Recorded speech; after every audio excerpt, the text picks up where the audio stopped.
Hi, my name is Julia. I'm a certified anti-money laundering specialist, and today I'm reviewing a few clips from The Sopranos.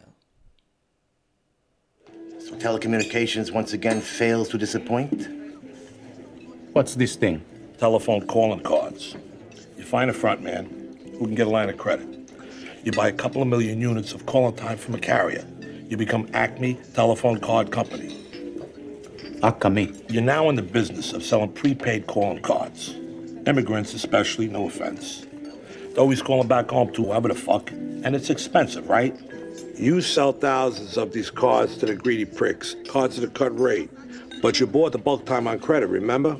The carrier gets stiffed. He cuts off the service to the card holders, but you already sold all your cards. That's fucking beautiful. It's a good one. This is more a fraud or a financial crime rather than money laundering per se. So they're gonna get a company to front for them to get a line of credit, someone that is able to get a line of credit because they can't for obvious reasons. They will be detected right away, and then they sell the cards to people and then they never pay the credit back. So actually the customers are the only one that pays for this because they get a card that doesn't work. In the past, traditionally, banks and financial institutions used to have anti-money laundering and anti-financial crimes teams separated, but nowadays these two teams are merging more and more because this type of crimes are similar and it's more efficient to do it that way. I think the scene shows how Soprano aged because we don't do cards to call abroad anymore. Everybody will use the internet to get on Facebook messengers or WhatsApp, which I think just shows my age. I'm sure that younger people use something else that I don't know about. I really don't think anybody will buy this type of cards anymore, maybe in some remote areas of the world that doesn't have internet connection. But anyway, this can be done with any card that carries value. For example, a gift card will do the same trick. So you can do a similar fraud to this one, or it can also be used to transport money and to launder money. For example, let's say a criminal wants to carry money outside of the country. Carrying cash will be detected at the custom, but if they buy a few high value gift cards, they will be able to better hide them, and hopefully they should be able to pass detection and not getting caught at the custom. This is why gift card retails are subject to anti-money laundering legislations in many jurisdictions nowadays. Show me some numbers, fearless leader. Coming at you. Yeah, look good, he kicked. Oh! It's all right. Had a great run, T. You held with dice for quite a while. This operation. Whenever I'm in one of these places, I remember that my grandmother was part Fagawi. Maybe I should do something about it. Bullshit. No, it's true. She was. They were a nomadic tribe, and they wander around, they get lost, and they go, where the Fagawi?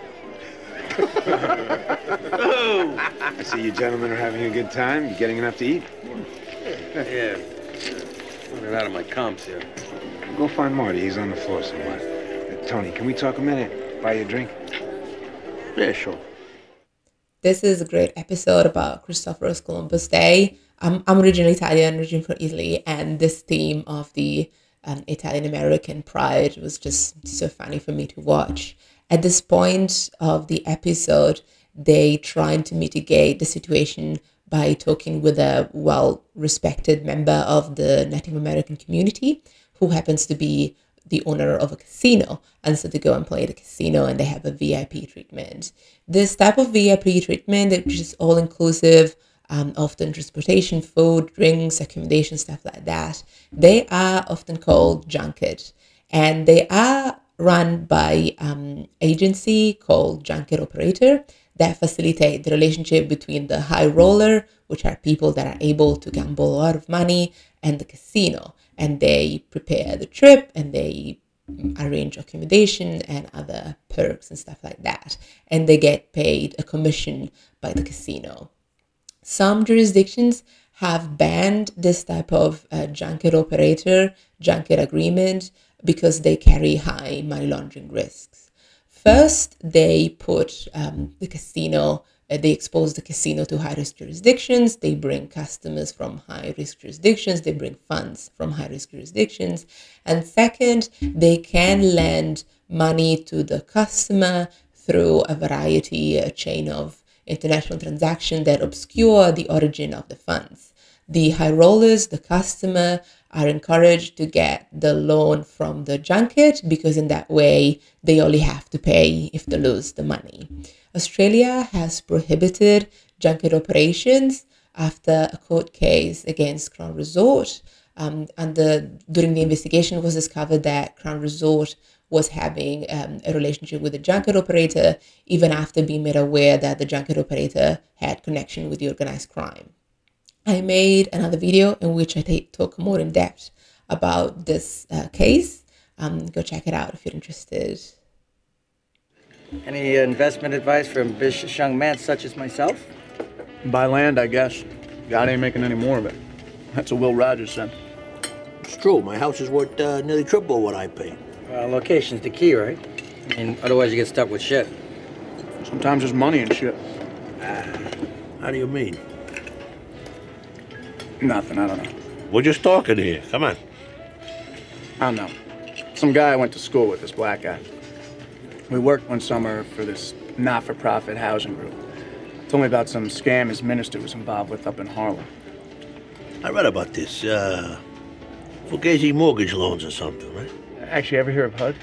Housing development, yeah. HUD was set up in part to help minorities and low-income families become homeowners. There are more fucking programs for these deadbeats, I swear to Christ. As long as the feds are guaranteeing the home mortgage, the banks figure what the hell. They'll loan the money. You get a front man to buy houses in some crummy neighborhood. Talking about some real shit boxes. Maybe they're worth like 100 grand a piece.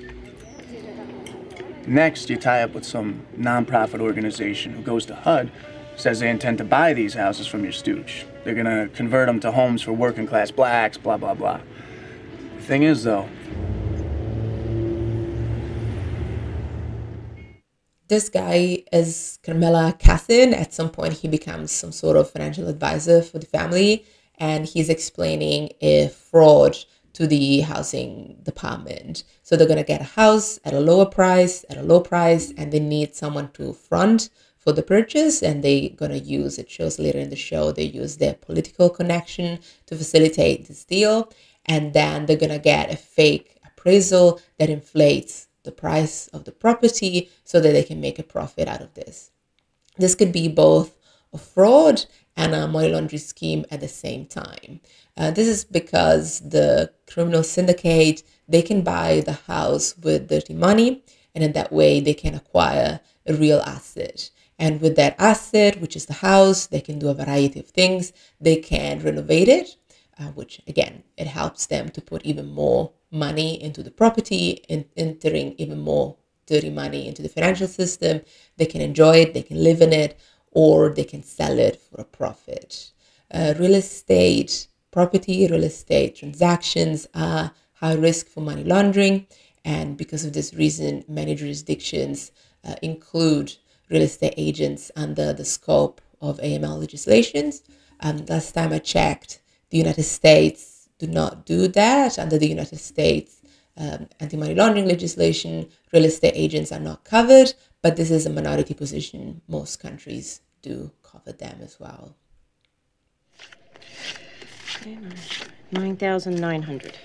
Interestingly, at $10,000, we're required by law to notify the IRS of the transaction. Oh, really? I want it in something safe, something old economy, maybe treasuries.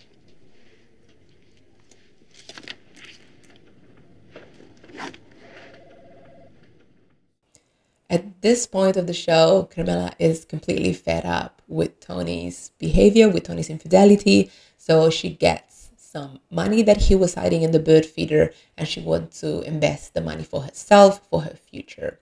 She knows that a cash transaction above $10,000 needs to be reported. So she breaks the cash into smaller portion, a tactic that is known as structuring. She goes to a financial institutions that looks like maybe a bank or a investment portfolio manager, and it looks like she's opening an account with them as she's a new client. The employee should ask Carmela to provide her name and a form of identification to verify her identity, and also he should report a suspicious activity even if the transaction is below $10,000.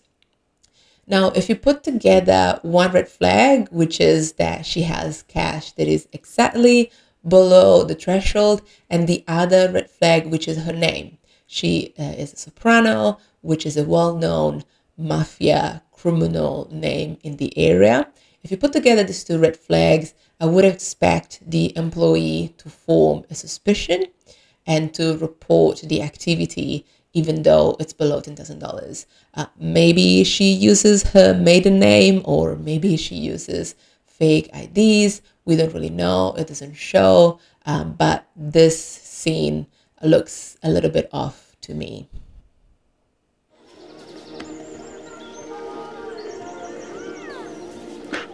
Go cook. Hey, let him cook. You'll feel better. Go ahead.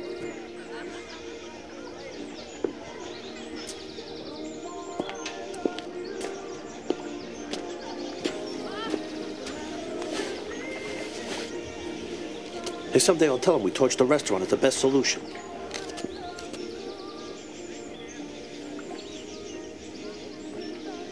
Enough of this shit. What's wrong with you? Well, what can I say? Adon doesn't wear shorts. I love Sopranos. It's a great show. Apart from really a couple of issues here and there, it's very accurate. I will give it an 8 out of 10. If you like this format, let me know what else you'd like me to review. I have other videos in this series that will appear somewhere now. My name is Julia from Total AML. Comment, like, subscribe. You know the usual. I'll see you in the next one.